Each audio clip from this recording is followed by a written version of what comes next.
अस्सलामुअलैकुम नाज़रीन, आओ लिखना सीखें विद जाहिद मलिक के लेसन 25 में खुश आमदीद। नाज़रीन, आज के 25वें लेसन में हम बहुत बुनियादी चीज़ सीखेंगे। मैं जो आज से गुज़श्ता 24 लेसन्स में हर बार एक बात मुसलसल कहता रहा हूँ कि अगर आप लर्निंग प्रोसेस में हैं, आप सीखने के मराहिल में हैं, आप खुशगति सीख रहे हैं, तो आप कलम के साथ लिखिए। तो कलम, बहुत से लोगों का फ़ीडबैक हमें मौसूल हुआ कि जिनको कलम दस्तयाब नहीं थी या कलम बनाना नहीं आती या कलम के बारे में ज़्यादा तफसील जानते नहीं थे, तो उन्होंने बहुत इसरार किया कि आप हमें कलम बनाने का भी तरीका बताइए। तो आज हम कलम बनाना सीखेंगे। नाज़रीन, अगर आप हमारे इस चैनल पर नए हैं और आप आओ लिखना सीखें कि इस वीडियो को पहली बार देख रहे हैं, तो आपकी मालूमात के लिए बता दूं कि जिस तरह ये आज का 25वां लेसन है, इस तरह गुज़श्ता 24 लेसन में हमने नस्तालीक जो बुनियादी फ़ॉन्ट है उर्दू का, उसमें तमाम उसके हरूफ को हमने तरतीबवार लिखना सीखा है, एक एक लेसन में एक एक करके। तो आज की इस वीडियो को आखिर तक देखने के बाद आप उन गुज़श्ता 24 लेसन्स को भी ज़रूर देखिए और इसके साथ साथ आप हमारा चैनल भी ज़रूर सब्सक्राइब कर लें ताकि आपको आने वाले नोटिफिकेशंस मिलते रहें, आने वाले अपलोडेड मैसेज लेसन्स के। तो इसलिए आप बेल आइकन भी प्रेस कर दें। अगर आप फेसबुक पर ये हमारी वीडियो को देख रहे हैं तो आप हमारे इस फेसबुक पेज को भी लाइक कर लें और हमारी इन वीडियोज़ को भी अपने जानने वालों के साथ शेयर करें। तो मैं आपको सबसे पहले नाज़रीन कलम बनाने के लिए सबसे बुनियादी चीज़ बता दूं कि आप कहीं पर भी, जैसे आप किसी भी जगह पर रह रहे हैं, तो जैसे आप आबादी से थोड़ा बाहर निकलते हैं तो आपको कुछ जगहों पर बांस के दरख्त बहुत आसानी से मिल जाते हैं, या आम तौर पे हर शहर में बांस की दुकानें मिलती हैं जहां से सीढ़ियाँ बनाई जाती हैं। तो ये कुछ ऐसी चीज़ नहीं है कि जिसका मिलना नामुमकिन है। ये आप जिस भी शहर में रह रहे हैं, तो ज़ाहिर है हर शहर में लकड़ी की सीढ़ी का इस्तेमाल होता है। तो आप अपने शहर में जो भी दुकान है लकड़ी की सीढ़ी वाली, उसके पास जाएंगे तो वो बांस की सीढ़ियाँ बना रहे होते हैं, तो उनके पास बारीक बांस भी मिल जाता है, बारीक इतनी जैसे ये हैं। तो सबसे पहली आपने बुनियादी चीज़ सीखनी है। जैसे हमने ये एक लंबी शाख थी बांस की लकड़ी की, वो लंबी शाख ली, उसको खुश्क किया, ये खुश्क है, और उसके बाद आपने देखना है वो लकड़ी का इंतखाब करना है जिसकी थिकनेस ज़्यादा है। जैसे ये देखिए, आम तौर पे लोग गलती ये करते हैं कि बहुत ज़्यादा थिन बारीक लकड़ी लेते हैं, जो हल्का सा ज़ोर देते हैं तो वो टूट जाती है, वो ज़ाया हो जाती है। तो उसका फ़ायदा कुछ भी नहीं है, वो आपकी सारी मेहनत, आपकी एक्सरसाइज बेकार जाएगी। आपको सबसे पहला काम तो ये करना है कि जैसे ये देखिए, हमने ये कलम बनाई तो ये कितनी ज़्यादा थिक है, इसकी चौड़ाई, इसकी मोटाई देखिए बहुत ज़्यादा है। तो आपने इवन कोई बारीक जैसे लकड़ी है, बिलफर्ज ये लकड़ी है मिसाल के तौर पे, ये बारीक इससे कलम बनेगी। तो आप ये भी कर सकते हैं कि मिसाल के तौर पे ये है, इस कलम के साथ तकरीबन ये वाला कत भी बनना पॉसिबल है। मैं उसकी भी आपको कोशिश करूँगा कि मैं बता दूं कि किस तरह से इतना बड़ा इसका कत बन सकता है। तो बहरहाल आपने ये चीज़ देखनी है। सबसे पहली चीज़ आपने ये देखनी है कि लकड़ी आपने वो लेनी है जो स्ट्रेट हो, नंबर 1। नंबर 2 ये हो कि उसकी थिकनेस ज़्यादा हो, वो मजबूत हो, टूटने वाली ना हो। जितनी थिकनेस ज़्यादा होगी उतनी कलम आपकी ज़्यादा चलेगी, आपकी लिखाई बहुत बेहतर आएगी। तो सबसे पहली चीज़, लकड़ी स्ट्रेट होनी चाहिए।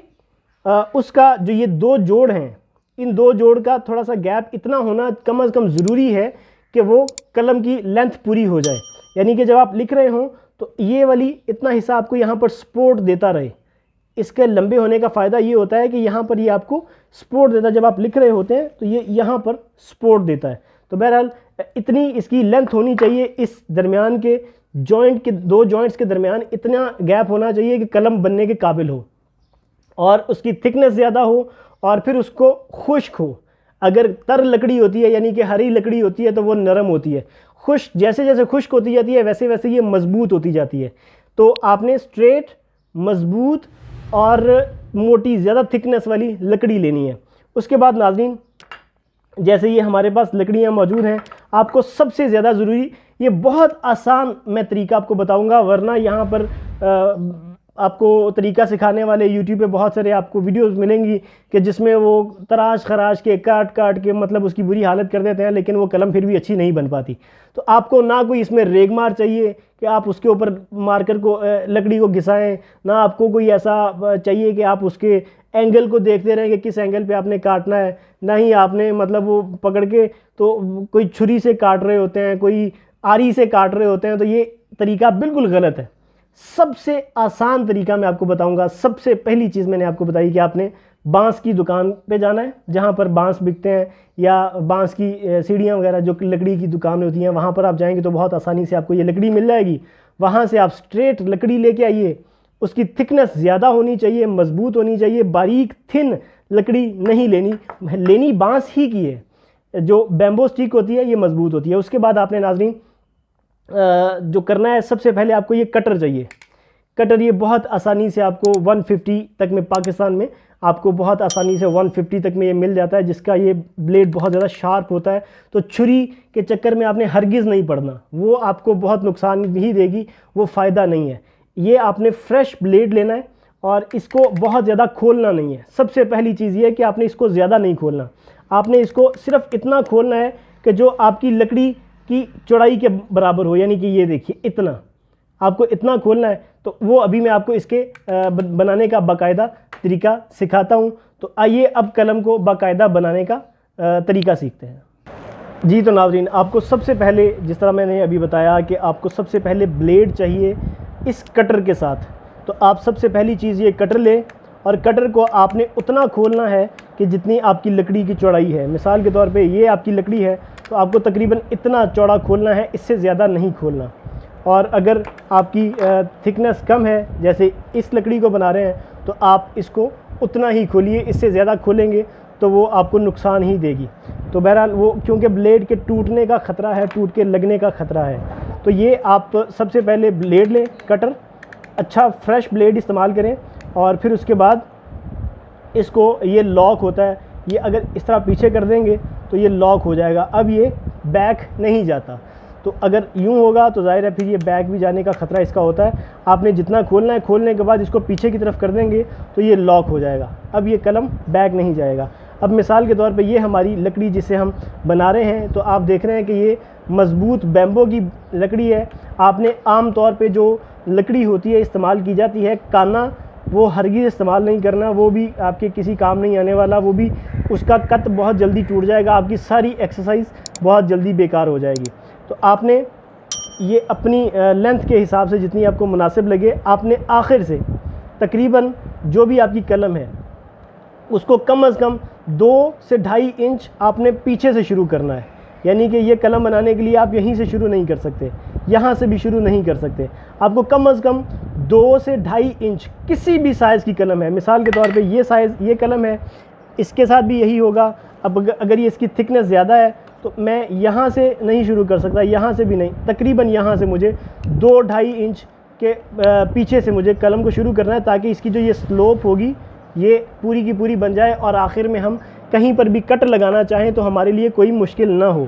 तो अब मैं मिसाल के तौर पे ये 1 इंच, ये 2 इंच में यहाँ से अगर शुरू करता हूँ तो यानी कि कलम का साइज़ तकरीबन ये रहेगा। तो आपने सबसे पहले 2.5 इंच के पीछे से, यहाँ से जैसे ये रखा, तो ये आपने सिंपल क्या करना है कि मैंने सबसे पहले बताया कि थिकनेस इसकी, मतलब ब्लेड को आपने उतना खोलना है कि जितना आपको ये यहाँ पर कट लगाने में आपको दुश्वारी ना हो। तो आपने लगाने के बाद सिंपल करीब से यहाँ पर ये वाला अंगूठा यहाँ पर रख के ज़ोर देना है, दूसरा अंगूठा यहाँ पर रख के या इस तरह से ज़ोर देना है, इसी अंगूठे पे, दोनों इसी जगह पर ज़ोर देंगे। तो ये देखिए आपने इसको गहरा कर, और ये इस तरह यहाँ पर ये नहीं होना चाहिए, क्योंकि यहाँ पर अगर अंगूठा होगा तो ये आपका जो लकड़ी कट रही होगी वो आपके इस तरह अंगूठे में चुभ सकती है। तो आपने यहाँ पर रखना है और फिर ये देखिए इसको आप तरतीब से, ये इतनी लकड़ी कट गई। तो ये हमारी पहला, इसको बार बार कुरेदना नहीं है। कोशिश करें कि आप जितना मैक्सिमम आप 1 गो के अंदर काट सकते हैं आप उतना काटिए। जैसे ये देखिए, सबसे पहला काटना ही मुश्किल होता है, उसके बाद जो भी होगा वो आसानी से कटता जाएगा। और आपने इसको एकदम गहराई नहीं देनी और ऐसे स्लोप में भी लेके नहीं जाना। तो जैसे ये देखिए, ये इस तरह काटते काटते मैं बहुत आसानी के साथ, ये देखिए कलम की शेप आ गई। अब मैं इसको इतना, जितनी इस बांस की चौड़ाई है, मैं इतना मोटा कत भी इसके साथ बना सकता हूँ।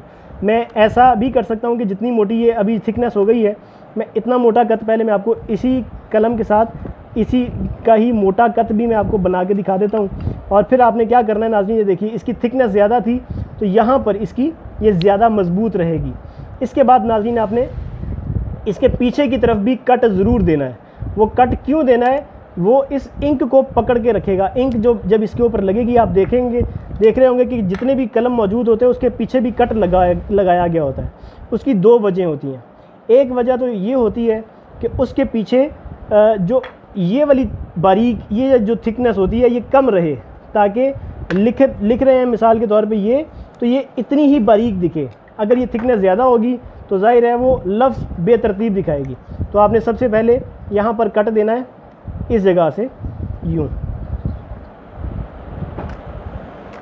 इस तरह से ये कट दे दिया, बस इतना सा काम था, ये अब हो गया। अब हमें कलम को किसी चीज़ के ऊपर रखने के बाद यहाँ पर ये देखिए, मैं मिसाल के तौर पे इतना ये रखने के बाद अब अपना एंगल सेट कर लें। हर बंदा, हर इंसान का अपना होता है कि कहाँ सेट होना चाहिए। तो ये तकरीबन 1 इंच 1.5 इंच के फासले पे आपने यहाँ पर इसको हल्का सा, मतलब ये हो गया मेरा 90 डिग्री, और ये 90 डिग्री से थोड़ा सा कम करके तकरीबन 70 डिग्री के ऊपर मैंने रखने के बाद मैंने यहाँ पर ये रखा। और फिर कलम को रखते हुए हम हथौड़ी के साथ सिर्फ यहाँ पर हमें कोशिश ये करें कि आप कम ज़रबों के अंदर करें। अगर आप बार बार हल्की हल्की ज़रब लगाते रहेंगे तो वो कट ख़राब होता जाएगा। तो आप ये कोशिश करें कि 1 या 2 ज़रबों के अंदर ही कट जाए। जैसे ये 1 ज़रब के अंदर कट गया, तो ये देखिए, ये 1 ज़रब के अंदर कटने के बाद ये हमारी कलम का कट आया। अब इसकी थिकनेस आपको थोड़ी सी ज़्यादा अगर महसूस हो रही हो तो आप उसको कम कर सकते हैं। तो मिसाल के तौर पे ये देखिए, ये इसकी थिकनेस ज़्यादा है ये वाली, इसको मैं थोड़ा सा कम कर दूंगा ताकि जो हरूफ हों वो बारीक बारीक ही ये कलम लिखे। ये देखिए हमारा खूबसूरत सा कलम ये तैयार हो गया। ये कट बड़ा है। मैंने आपको सबसे पहले मैंने आपसे अर्ज़ किया था कि मैं आपको ये चीज़ दिखाऊंगा कि कट बड़ा, मैक्सिमम बड़ा कैसे लगाया जा सकता है। वैसे आम तौर पे इतना बड़ा इसका कट नहीं होता, लेकिन इतने बड़े कट से भी अगर मिसाल के तौर पे मैं इसी कट के साथ आपको लिख के दिखाऊं, तो ये देखिए, जैसे ये कलम के साथ मैं लिख रहा हूं, जो मैंने अभी कलम बनाई, इसको वैसे मैं बारीक करूंगा। ये सिर्फ आपको दिखाने के लिए मैंने दरमियान से इसको रोक दिया कि इस कलम के साथ मैक्सिमम चौड़ा कट कैसे बनाया जाएगा। तो सबसे पहले आपने मैक्सिमम चौड़ा कलम का कट बनाना सीखा। इसके बाद मैं इसको जो इसका नॉर्मल और बारीक कट होगा वो भी बताऊंगा। अब ये देखिए, ये कलम है, इतनी बारीक इसकी थिकनेस देखिए कितनी है, और तकरीबन कट का साइज़ सेम है। तो ये मेरे बताने का मकसद ये है कि आपको मैं ये दिखा सकूं कि अगर आपकी कलम की ये मोटाई, इसकी थिकनेस कम है, फिर भी आप मैक्सिमम बड़ा कट कैसे बना सकते हैं। तो इस साइज़ के साथ मैक्सिमम इसका थिकनेस ये होगी। और फिर आप देखें कि ये बहुत मज़बूत बना है। ये लकड़ी, ये कट के ऊपर ज़ोर भी अगर मैं दूंगा तो भी कोई मसला नहीं है। जैसे मैं ये नुक्ता लिखा तो आप ये देखेंगे कि मैं बहुत आसानी से ये नुक्ता भी लिख पाया। अब ये जो दरमियान में हल्का सा ये कट नज़र आ रहा है, इसकी थिकनेस की वजह से है। अभी हमें इसे थोड़ा सा मज़ीद बारीक करना होगा, ताकि ये सिर्फ इस हिस्से को मैं थोड़ा सा मज़ीद तराश लूँगा। ये देखिए, अब जो इसकी दरमियान की जो ये वाली गोलाई थी, उसकी वजह से ये वाला कट आ रहा था। तो अभी हम इसके साथ इसको लिखेंगे। अब सबसे पहले मैं सबसे प्यारा नाम लिखूँगा, अल्लाह पाक का बाबरकत नाम लिखता हूँ। तो ये देखिए, सबसे पहले अब मैं अलिफ लिख रहा हूँ। तो ये देखिए बिल्कुल नीट एंड क्लीन इस तरह से। ये देखिए कितनी शार्प, ऊपर और नीचे का कोना कितना शार्प आया है। ये देखिए इस कलम के साथ जो अभी हमने ख़ुद से बनाई है। अगर उसके बाद अगला ये, तो आप ये देख रहे हैं कि इसकी कोने कितने शार्प लिख रहा है। ये देखें, बारीकियाँ कितनी ज़बरदस्त इसकी बन रही हैं। ये अभी मेन कलम नहीं है, ये सिर्फ मैंने आपको ये बताने के लिए कि कितना बड़ा आप इसके साथ लिख सकते हैं। मतलब कितना बड़ा आप एक लकड़ी के साथ कत बना सकते हैं। तो जैसे ये देखिए, इसकी नोक भी इतनी, क्योंकि नोक का इस्तेमाल आपको पता है कि नस्तालीक में नोक का बहुत ज़्यादा इस्तेमाल होता है। तो आपने देखा कि इसकी नोक भी मज़बूत है, नोक भी मज़बूत है, कट भी मज़बूत है। इसकी थिकनेस अगर आप देख पा रहे हो तो इसकी थिकनेस देखिए, ऊपर और नीचे दोनों तरफ से बहुत अच्छी बनाई गई है। तो आप इस तरह से हरफ अल्लाह जैसे लिखा है, देखिए, तो इसी कट के साथ हमने, इसी कलम के साथ जो अभी हमने बनाई, उसी कलम के साथ अभी लिख रहे हैं। अगर नाज़रीन मैं इसी कलम को इससे बारीक जो नॉर्मली इसकी शेप होनी चाहिए वो करूं, तो फिर ये देखिए, इसको मैं यहीं से थोड़ा सा गहरा कर दूंगा। ये देखिए, इसको अगर मैं गहरा करता जाऊंगा तो जाहिर है इसकी ये वाली जो मोटाई है ये अंदर श्रिंक होती जाएगी। तो यही आपने करना है, इसको दाएं बाएं इधर उधर घुमाना नहीं है। ये सबसे आसान और बेस्ट वे यही है। लोग इसको लेकर के बाद में रगड़ रहे होते हैं रेगमार के ऊपर, सैंड पेपर के ऊपर, वो भी रगड़ना नहीं है। सिंपल सा काम है। देखिए, मैंने अभी आसान आपके सामने बनाया, उसके लिए सिर्फ मैंने 3 चीज़ों का इस्तेमाल किया, लकड़ी, ब्लेड और किसी चीज़ को मारने के लिए बस। और कोशिश ये करें कि हथौड़ी हो, हथौड़ी होगी, ये तरतीबवार वज़न डालती है। अगर आप कोई बेतरतीब चीज़ के साथ ज़रब लगाएंगे तो वो कहीं पर ज़रब ज़्यादा लगेगी, कहीं पर कम लगेगी। तो आपने ऐसी चीज़ से ज़रब लगानी है कि एक ही बारी में कटे। अगर आप बार बार उसके ऊपर ज़रब देंगे तो फिर ये जो होगा, यहाँ पर छोटे छोटे बाल रह जाएंगे और वो आपको सारी लिखाई में तंग करते रहेंगे। आपने ये ज़रूर करना है, ये बहुत ज़्यादा अहम बात है। कलम बनाने में इतनी बुनियादी चीज़ है कि ये आपके लिखे गए तमाम हुरूफ को तंग करेगी। तो बहरहाल आपने इसको छोटा कत बनाने के लिए मैं आपको भी तरीका बता रहा हूँ। तो ये देखिए, आपने इसको यहाँ पर से थोड़ा सा बारीक कर लेना है। बारीक करने के बाद किनारों को थोड़ा सा आपने मज़ीद काट लेना है। तो ये देखेंगे आप कि ये इसका कत छोटा होता जा रहा है। अब ये देखिए, इसका कत ये मज़ीद छोटा हो रहा है। अभी यहाँ पर क्योंकि थिकनेस कम थी तो यहाँ से इसलिए टूटा। मैं इसको दोबारा यहीं से कट देके उसी तरीके से, देखिए अभी थोड़ा सा गैप ज़्यादा है तो इसलिए थोड़ा सा मुझे इस्तेमाल करना मुश्किल हो रहा है। इसको मैं कम खोल लिया। उसके बाद ये देखिए, दोनों कलमों के साथ, दोनों के साथ आप यूँ भी कर सकते हैं, ये देखिए, या आप बल्कि यूँ ही बेहतर तरीका यही है कि देखिए इसकी थिकनेस जो है वो वही की वही रहेगी। अब मैं यहाँ से नीचे से सपोर्ट देने के लिए, क्योंकि मैं यहाँ पर सपोर्ट देके अगर मैं करूँगा तो ये ज़ोर सारा यहाँ पर पड़ेगा और ये टूट जाएगा। मुझे सपोर्ट के लिए यहाँ पर थोड़ी सी सपोर्ट देना पड़ रही है। और ये हमारा कलम का इतना हिस्सा ये कट गया। तो ये आप देख रहे हैं, बहुत आसानी के साथ हमने कलम का इतना हिस्सा काटा। ये, और इसको अब आपने अपने मर्ज़ी के हिसाब से बारीक कर लेना है। बस ये हमारा सिंपल सा तरीका था। अब ये देखिए, ऊपर से थिकनेस वापस वही की वही आ गई और अभी हम इसको ज़्यादा बारीक कर लेंगे। ये देखिए, अपनी मर्ज़ी के हिसाब से। अब ये थिकनेस तो हो गई बिल्कुल फिट, ऊपर की थिकनेस हो गई ठीक। अब पीछे की तरफ हमें यहाँ पर वही कट देना है ताकि इसकी बारीकी सेट नज़र आए। तो ये देखिए, यहाँ पर अभी हमें हल्का सा कट देना होगा। ये अभी इसी लकड़ी के साथ जो अभी हमने बनाई, उसी के साथ अभी हम इसको छोटे कट में बनाएंगे। तो ये देखिए, ये, और इसको मैं थोड़ा सा मज़ीद बारीक कर लेता हूँ। ये इसको थोड़ा सा आपने साइडों से स्पेस ज़रूर देनी है। उसके बाद आप इसको थोड़ा सा मज़ीद खोल लें और फिर इसको आप लगाएं यहाँ पे। जो भी आप साइज़ देना चाहते हैं तो वही बात, एक ही ज़रब के अंदर कोशिश करें कि आपकी एक ही ज़रब के अंदर वो कट जाए। मैं दोबारा से यहाँ पर रख देता हूँ, लेकिन मैं थोड़ा सा उसको पीछे की तरफ दोबारा कट देता हूँ। ये देखिए, एक ही कट के अंदर वो कट गया। तो ये हमारा कलम तैयार हो गया। उसके बाद जब एक ही ज़रब ज़रूरी क्यों है, क्योंकि यहाँ पर बाल नहीं रहते। फिर उसके बाद मैं दोबारा अगर लिखूँगा इस हरफ के साथ, इस कट के साथ, तो देखेंगे कि हमने जो अब ये लिखा जाने वाला अलिफ होगा, ये उसकी निस्बत ज़ाहिर है छोटा लिखा जाएगा क्योंकि कट अभी छोटा हो गया।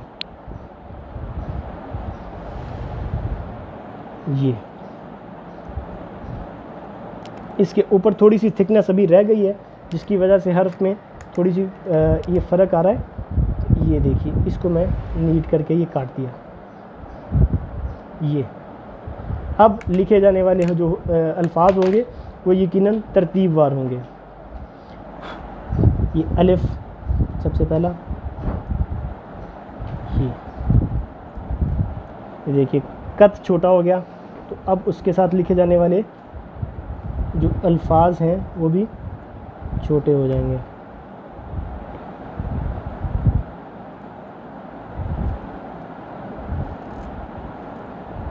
तो देखिए एक ही लकड़ी के साथ दोनों कलम बने हैं, यानी कि वही लकड़ी का पहले कट बड़ा था तो ये लफ्ज़ बड़ा लिख रहा था, अब कट छोटा कर दिया है तो लफ्ज़ छोटा लिख रहा है।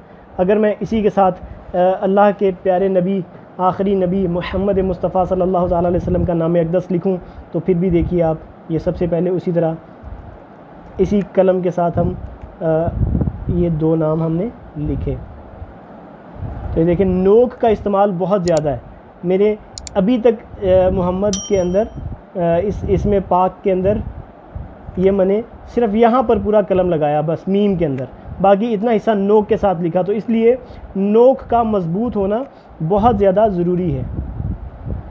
और ये मीम और ये आगे दाल।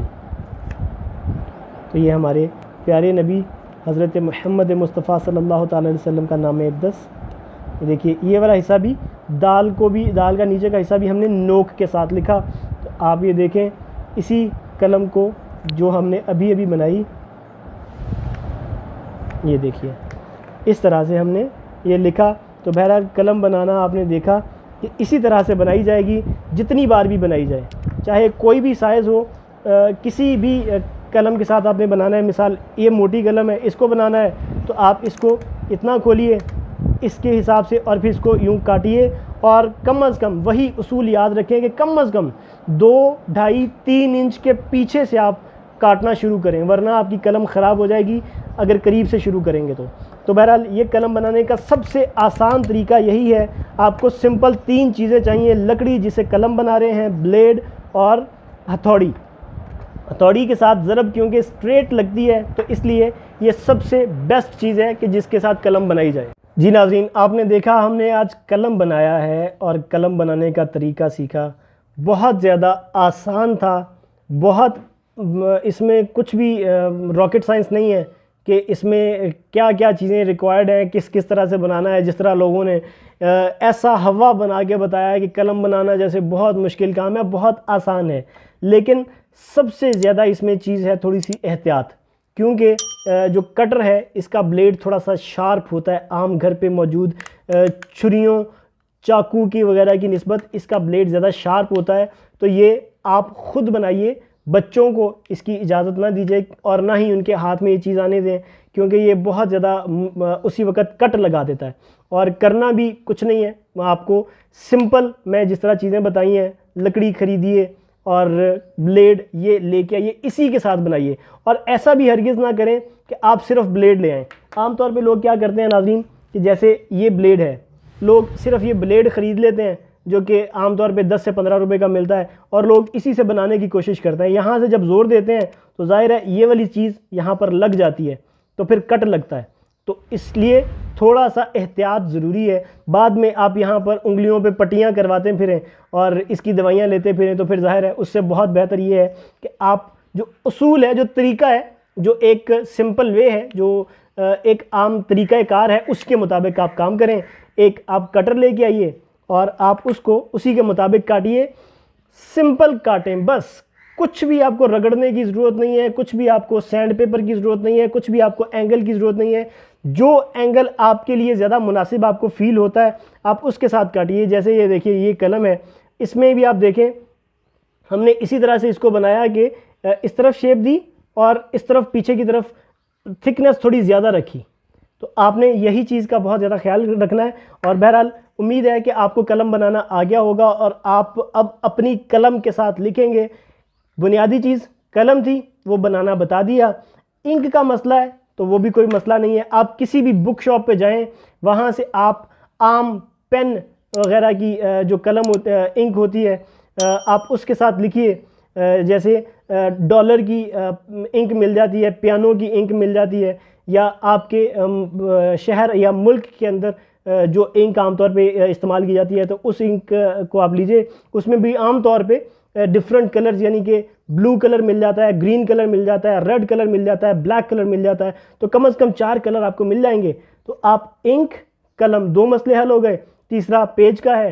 पेज आपको हर जगह से, हर बुक शॉप से ब्लैंक पेज, आर्ट पेपर मिल जाता है, ब्लैंक पेज मिल जाता है विदाउट लाइंस। तो आप सिंपल वो लें और बस आप लिखना शुरू करें, अल्लाह का नाम लें, ज़्यादा से ज़्यादा लिखें, और इंशाल्लाह ताला बहुत जल्द आप भी बाकायदा एक पेंटर की तरह नहीं, एक ख़त्तात की तरह ख़तों के हिसाब से, कतों के हिसाब से आप उसको लिखना सीख जाएंगे।